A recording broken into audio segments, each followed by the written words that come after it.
Today, we're building this Shimano Ultegra 6500 derailleur. Some tools you're going to need are a pick, some pliers, some Allen keys, and a screwdriver.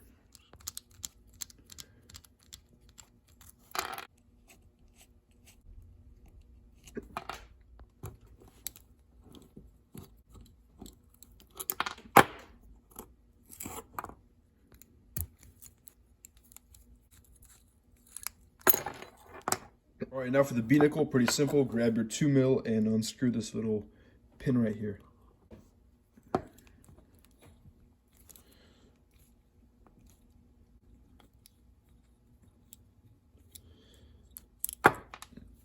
And once you pull it out, be careful because it's going to spring out.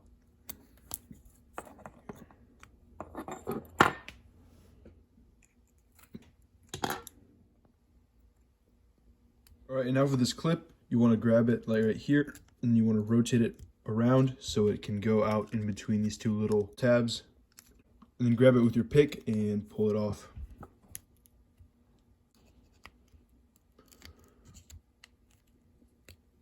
And be careful, it's going to spring out, or just pull the tab towards you, it should come off.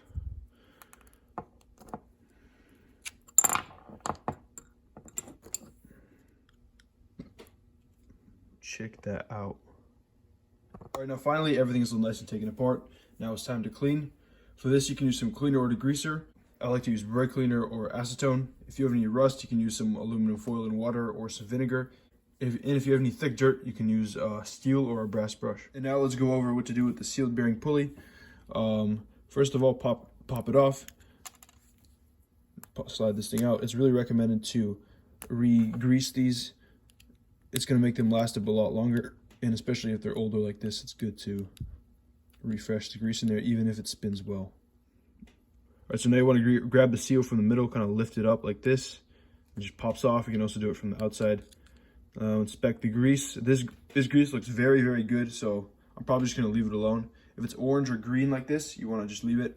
But if it's black or gray or there's dirt in there and it feels rough, I would make sure to flush it out.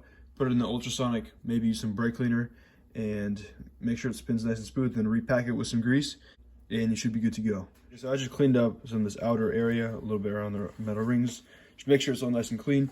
Then grab your seal, make sure you bend it back, make sure it's straight because they sometimes bend when they come off, and then pop it in. You want to just do this with your nail, and make sure you see the two metal lines after you pop it in. There we go, now it's nice and popped in. Make sure to wipe off any excess grease. And you really want to make sure you get the lip right under the metal thing, and then slide on your metal spacers.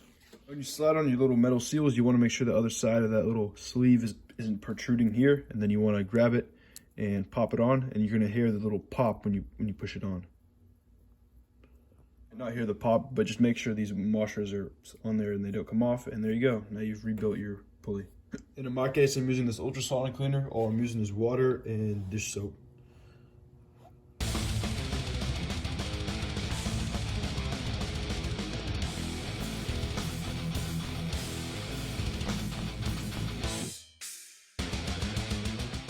All right, now everything's all nice and cleaned down. Now it's time to assemble.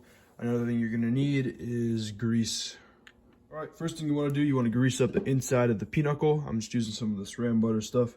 Now you wanna grab your plastic seal, make sure it's this wider one, slide it on. And then you wanna make sure your other O-ring is on here, then grab your bolt and slide it on with a rotating motion like this. All right, now you wanna grab your spring. You wanna find the hole right there. And you wanna put the long end in. That, put your seal on after, probably better idea. And then grab your little spring retainer clip thing. Make sure you take out the B-limit screw, and now you want to get this tab all the way behind here. You want to grab your pliers or something, twist it, push it down, push your bolts up, and then have your clip on standby to put on.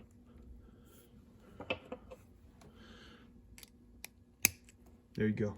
Same thing for the B-knuckle, you want to grease it up nice and good. You grab your spring, you want the thicker end going into the hole. Find the little pinhole thing there and slide it on. All right, now you want to grab your plastic seal. Make sure it's the one that's the wider one at the bottom. Slide it on. Make sure your spring is also engaged. Make sure the plastic seal is in. Now grab your cage. You want to put some grease on it. Now you want to stick it in one of these two holes. If you're looking from this direction, the left one is the tighter one, right one is the looser one.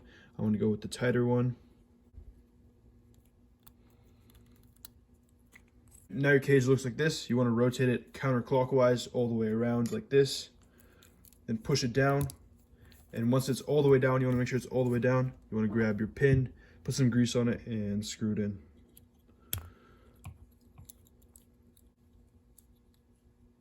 And just screw it in until it stops. Now time for the pulleys. You want to grease up the inside of the ceramic part. You can also use some oil, and then you want to grab the other ceramic part and put some grease on the inside of there as well. All right, now you want to put on your little rubber seals. You want to make sure they face outward like that. And grab your metal seals, slide them on. And when you put on the pulley, you want to put a little bit of grease on the bolt as well. All right, now for the tension pulley, all you got to do is just screw it on. Make sure the part with the arrows is facing upwards like this. Now put on your barrel adjuster, your clamp bolt, and little B-limit screw. Make sure your pulleys are tight. Make sure they spin smooth. And now you got yourself a fully rebuilt derailleur. There you go. I'm sure this derailleur performs really well. You know, it's got the sealed bearing pulley, it's got the ceramic one, but I don't really like the design. It's kind of like too big and bulky. It's kind of like a whale. I don't like when the logo is hidden away like that. So, anyways, hope you found this useful. Thanks to anyone who subbed. I'll see you guys in the next video. Bye.